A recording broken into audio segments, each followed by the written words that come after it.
This is my all-time favorite Batman toy. And it is, to my knowledge, the only one in existence. It is the factory prototype color test shot of the ideal 1966 Batman utility belt, which is considered a holy grail. It's absolutely a holy grail. So this pre-production example is beyond rare, so it's more than a holy grail. It's interesting to note that the graphic of Batman Ideal used for this mock-up box, they later used for their equipment set that same year in '66. This was the utility belt with the helmet and cape set combined in a large, solid box. It was like the deluxe version. That graphic was also used on their '66 dealer catalog, only the image is flipped. And here it is up close.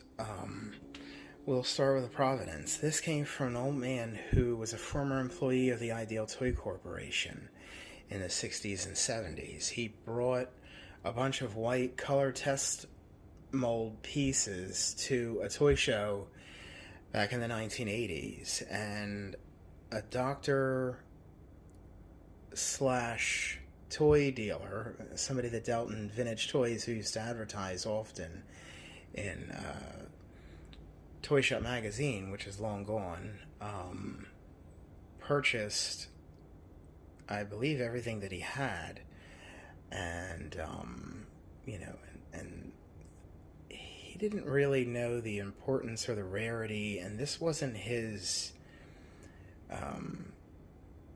area of expertise, this sort of role play set. He dealt more in action figures. Actually, that's basically all he really dealt with. So he didn't really place a high value on the set when I purchased it from him many years ago. So that's its provenance.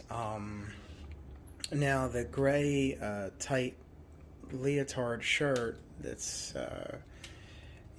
boy size, I don't know if it is the exact example that I have in this image that I've placed with this factory test shot box, but it looks to be the very one that the kid is wearing in this ad. And some of the components are very similar, but they're not exact. But if you notice, the Batman message sender grenade top is white in the ad, and it's white here. And the Bat Rocket grenade can be seen in another page from another catalog, just like this variation of that top, that cap bomb top, but only in black and red, not green with a beautiful translucent blue. And some of the other components are translucent, like the grappling hook and the Batarang, the cap to the flashlight, and the back cuff. It used to nag me that there weren't two cuffs when I purchased, this, and sometimes I would change things up and have fun with the display and switch out the cuffs or switch the light and things like that. But because you can easily just slide it out or even untwist tie it, but I put the set exactly how it ought to be.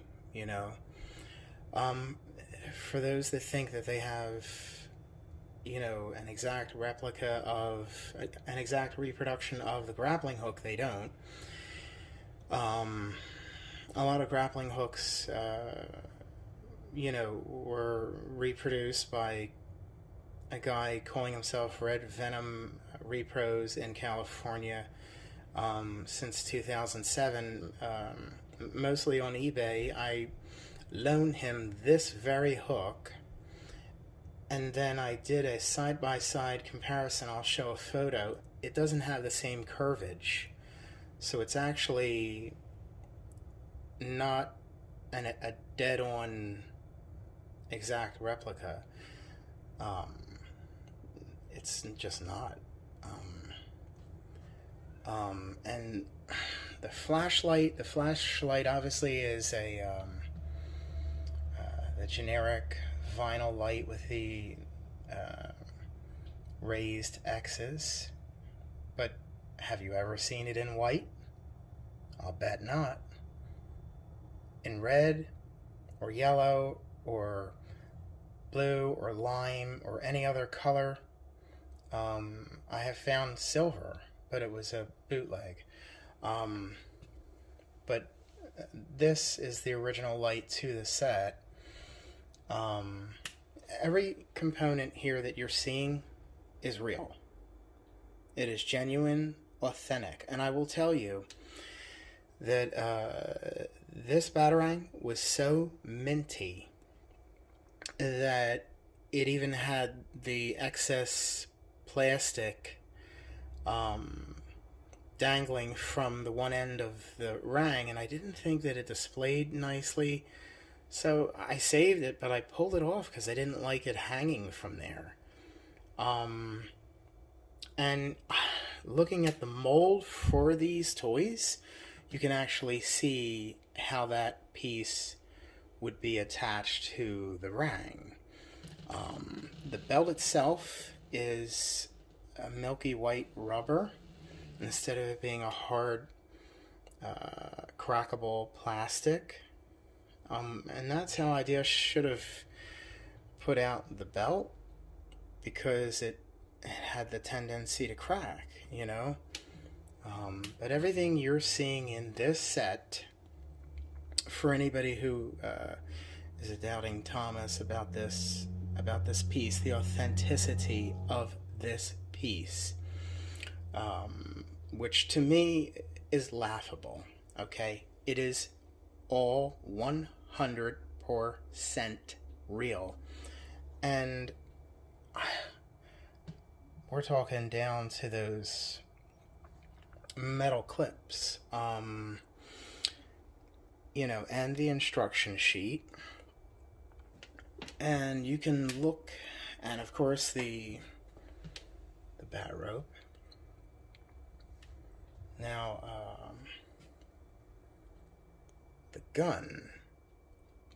Have you ever seen a gun without the circular ridges over there on the barrel? Now, okay, somebody dropped it at some point, not in my care, and broke off the sight. But notice how the circular ridges are missing from right there.